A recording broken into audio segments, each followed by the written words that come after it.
세상 모든 아버지들이 자식 몰래 산타 옷을 준비할 때 나의 아버지는 기름때 전작업복을 입고 어둠 속으로 사라졌다. 나는 크리스마스가 싫었다.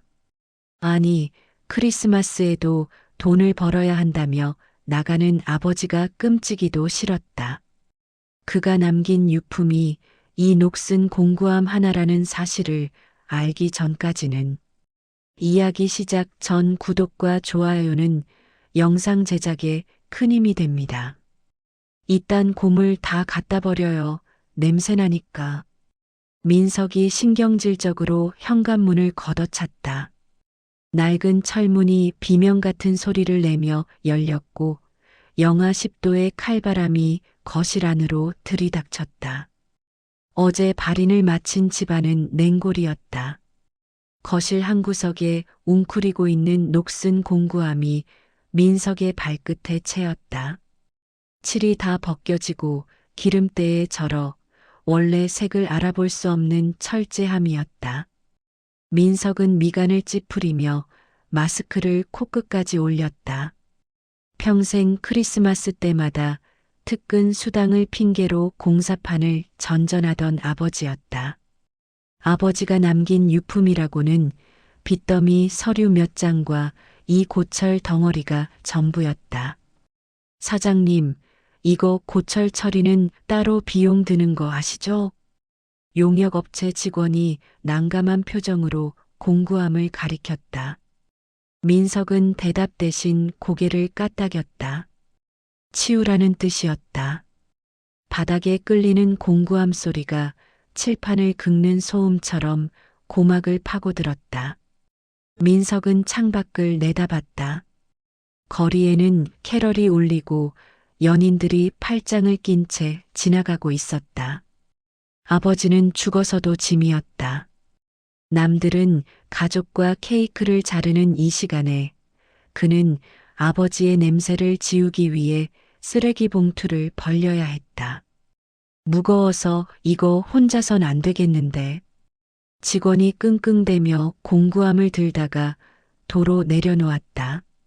쿵 하는 소리와 함께 바닥에서 먼지가 피어올랐다. 민석이 혀를 찼다. 그는 구두굽으로 공구함의 모서리를 툭툭 건드렸다. 쇳덩이 주제에 바닥에 뿌리라도 내린 듯 요지부동이었다. 두고 가세요. 제가 알아서 할 테니까. 민석의 목소리에 날이 섰다.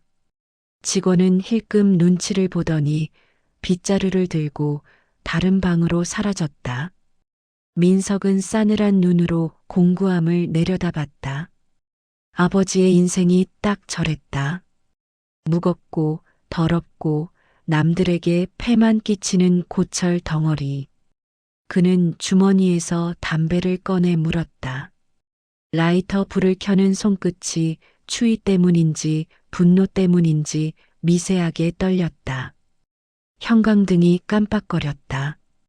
빛바랜 벽지는 군데군데 곰팡이가 피어 거무튀튀했고 장판은 가장자리가 일어나 있었다. 민석의 말끔한 캐시미어 코트와 광택나는 첼시 부츠가 이 집안에서 유일하게 이질적인 존재였다. 그는 옷에 먼지가 묻을까봐 벽에 기대지도 못한 채 서성거렸다. 공구함 위로 희뿌연 먼지가 앉아 있었다. 손잡이 부분만 유독 반질반질했다. 기름때와 땀이 층층이 쌓여 만들어낸 세월의 코팅이었다. 민석은 그 손잡이가 혐오스러웠다. 학교 다녀오겠습니다. 하고 인사를 할 때면 아버지는 항상 저 공구함을 들고 현관을 나서고 있었다. 남들의 아버지가 산타 분장을 하고 선물을 몰래 숨길 때 아버지는 안전화를 구겨 신고 새벽 어스름 속으로 사라졌다. 기름 냄새. 민석이 코앞에서 손을 휘저었다. 공구함 근처에만 가도 매캐한 기계유 냄새가 났다. 그것은 가난의 냄새였고 노동의 냄새였으며 민석이 그토록 벗어나고 싶었던 출신의 증명이었다. 그는 거실 중앙에 놓인 영정 사진을 힐끗 보았다. 사진 속 아버지는 어색한 양복을 입고 굳어 있었다. 평생 작업복만 입던 사람이었다. 죽어서 입은 수의가 생전 입어본 옷 중 가장 비싼 옷일 것이라는 생각이 들자 민석의 입꼬리가 비틀렸다. 창문 틈으로 들어온 햇빛이 공구함의 모서리를 비쳤다. 붉게 쓴 녹이 상처 딱지처럼 덕지덕지 붙어 있었다. 민석은 자신의 손을 내려다보았다. 핸드크림을 발라 매끄럽고 하얀 손. 아버지의 투박하고 갈라진 손과는 달랐다. 그는 저 더러운 상자를 만지고 싶지 않았다. 하지만 저걸 치우지 않으면 이 지긋지긋한 청소는 끝나지 않을 것이다. 민석은 장갑을 끼고 공구함 앞으로 다가갔다. 허리를 숙이자 훅 끼쳐오는 쇠냄새가 위장까지 울렁거리게 했다. 양손으로 손잡이를 잡고 힘을 주었다. 으차! 생각보다 훨씬 무거웠다. 단순한 연장통 무게가 아니었다. 마치 바닥 자석이라도 붙여놓은 듯 묵직했다. 민석은 얼굴을 붉히며 힘을 썼지만 공구함은 드르륵거리며 몇 센티미터 끌려왔을 뿐 들리지 않았다. 짜증이 치밀어 올랐다. 죽어서까지 사람 힘들게 하네, 진짜. 민석이 거칠게 공구함을 놓았다. 쾅 소리가 빈집을 울렸다. 그는 발로 공구함의 옆면을 걷어찼다. 딱딱한 쇠의 감촉이 발가락 끝을 찔렀다. 아버지는 늘 그랬다. 말이 없었고 무거웠고 민석의 뜻대로 움직여주지 않았다. 크리스마스 이브에 케이크를 사달라고 졸라도 놀이공원에 가자고. 때를 써도 아버지는 묵묵히 저 공구함을 들고 현관을 나섰다. 이래야 돈 번다. 그게 아버지가 남긴 유일한 말버릇이었다. 민석은 숨을 몰아쉬며 공구함을 노려보았다. 잠금장치마저 녹이 슬어 꽉 물려 있었다. 버리려면 내용을 비워야 분리수거라도 할 수 있었다. 민석은 주방에서 망치를 찾아 들고 왔다. 자루가 달아빠진 낡은 망치였다. 열려, 좀. 제발. 민석이 망치로 잠금장치를 내리쳤다. 깡! 날카로운 파열음이 귓가를 때렸다. 녹가루가 사방으로 튀었다. 한 번 더 내리쳤다. 깡! 깡! 소나기가 얼얼했다. 분노가 망치질에 실렸다. 왜 나만 두고 갔냐고, 왜 남들처럼 평범하게 못 살았냐고, 왜 마지막까지 이 모양이냐고 따지는 것 같았다. 5번째 망치질에 잠금장치가 툭 하고 끊어졌다. 민석은 거친 숨을 몰아쉬며 뚜껑을 확 젖혔다. 경첩이 삐그덕거리는 소름 끼치는 소리를 냈다. 안에는 예상대로 온갖 잡동사니가 들어있었다. 몽키 스패너, 드라이버 세트, 정체불명의 나사들, 그리고 돌돌 말린 샌드페이퍼, 기름종이에 쌓인 쇳덩이들이 어지럽게 널려 있었다. 민석은 인상을 찌푸리며 공구함 한쪽 끝을 잡아 기울였다. 와르르 쏟아내고 박스만 가져갈 생각이었다. 덜그럭거리며 연장들이 바닥으로 쏟아졌다. 그런데 바닥에 떨어지는 소리가 둔탁했다. 쇳소리 사이로 툭, 투둑하는 나무 부딪히는 소리가 섞여 있었다. 민석의 동작이 멈췄다. 기름때 묻은 목장갑 뭉치 아래 신문지에 꼼꼼하게 쌓인 무언가가 보였다. 공구함 가장 깊은 곳, 바닥에 테이프로 고정되어 있던 물건이었다. 민석은 홀린 듯 장갑을 벗고 맨손으로 신문지 뭉치를 집어들었다. 20년 전 날짜가 찍힌 누런 신문지였다. 바스락거리며 포장을 벗겨냈다. 민석의 입에서 짧은 탄식이 새어나왔다. 그것은 나무였다. 투박하게 깎아 만든 목각 자동차와 썰매를 끄는 루돌프 모양의 인형이었다. 매끄럽게 샌딩 처리가 되지 않아 거친 나무결이 그대로 살아있었고 바퀴는 짝짝이라 굴러갈 것 같지 않았다. 하지만 붉은색 라카칠은 정성스럽게 칠해져 있었다. 루돌프의 코 부분에는 붉은색 전기 테이프가 동그랗게 오려져 붙어 있었다. 그리고 인형의 바닥, 삐뚤빼뚤하게 파인 글씨가 보였다. 민석이 거, 크리스마스? 민석은 자리에 주저앉았다. 무릎에 힘이 빠져 서 있을 수가 없었다. 손에 든 나무 장난감에서 미미하게 톱밥 냄새가 났다. 기름 냄새에 가려져 있던 아주 오래되고 건조한 나무의 향기였다. 기억이 뇌리에 스쳤다. 초등학교 3학년 때였다. 크리스마스 선물을 사달라고 울고불고 떼를 쓰던 날이었다. 아버지는 곤란한 표정으로 텅 빈 지갑을 만지작거리다 말없이 작업실로 쓰던 베란다로 나갔었다. 민석은 그런 아버지가 싫어 이불을 뒤집어 쓰고 잠들었었다. 그날 밤새 베란다에서 들리던 사각거리는 소리. 민석은 그게 아버지가 몰래 담배를 피우는 소리라고 생각했다. 아니었다.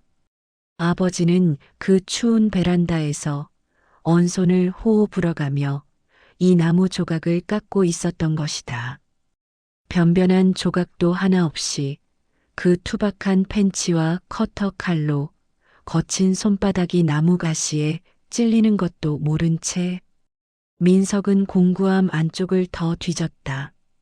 쏟아진 연장들 사이로 작은 수첩이 떨어져 있었다. 현장 일지였다. 날짜별로 작업 내용과 공수가 적혀 있는 수첩. 12월 24일과 25일 페이지마다 빨간 동그라미가 쳐져 있었다.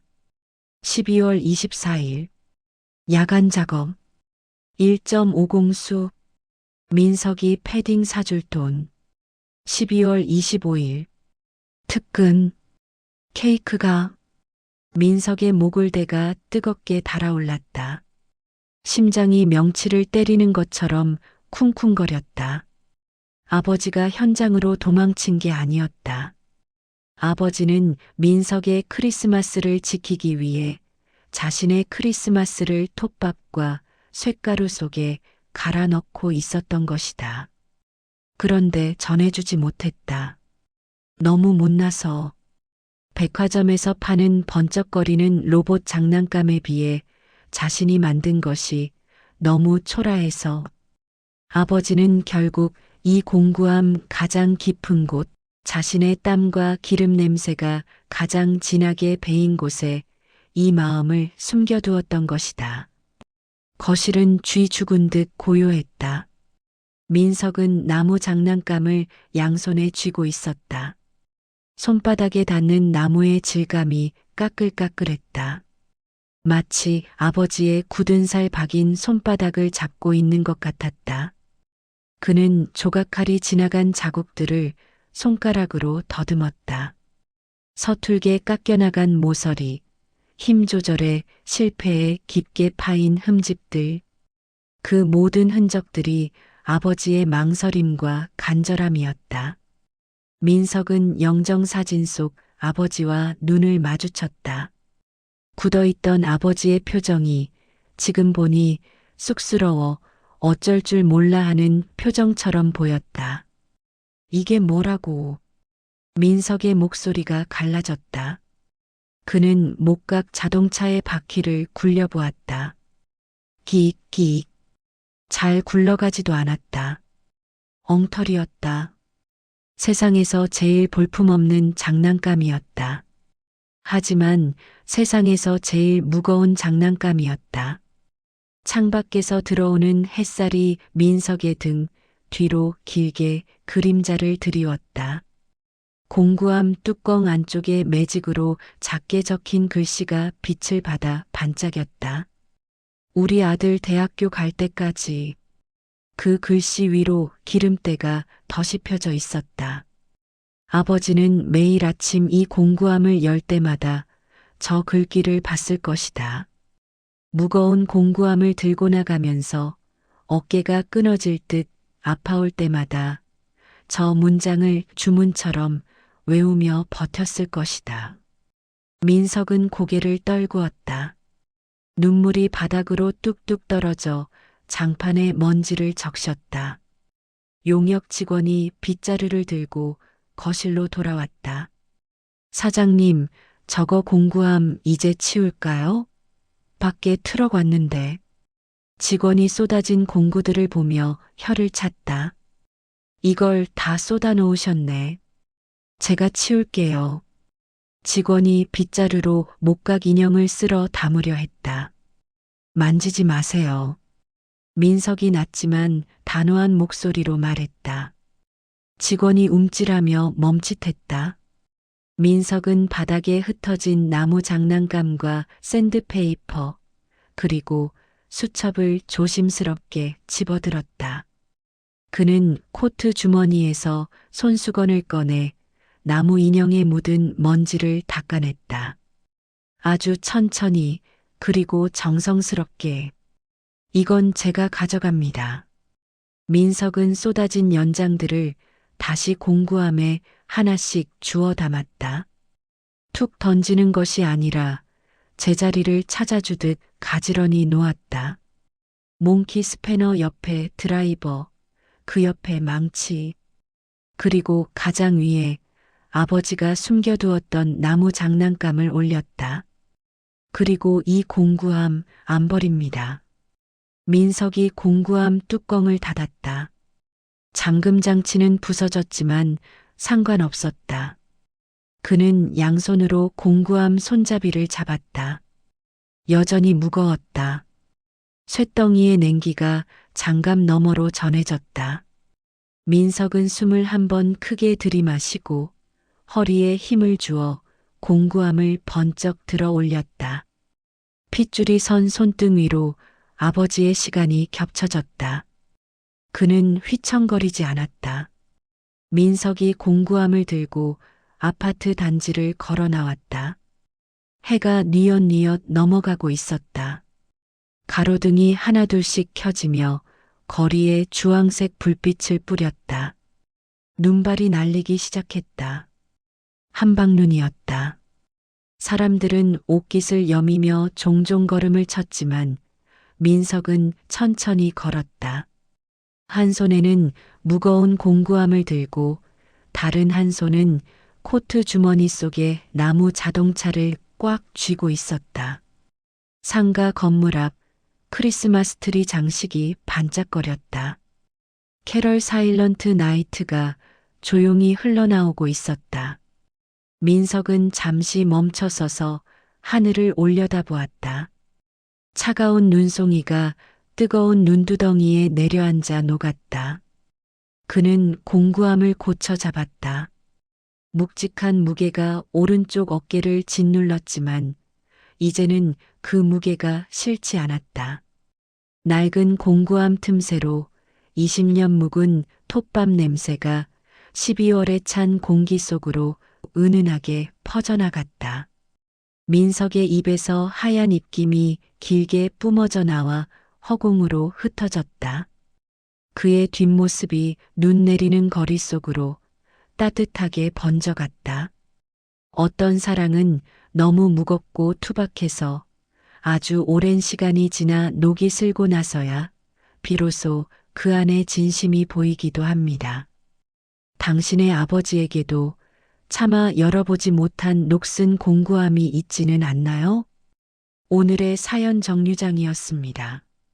당신의 하루에 조금이라도 따뜻한 여운이 남았다면 다음 이야기도 함께 해주세요.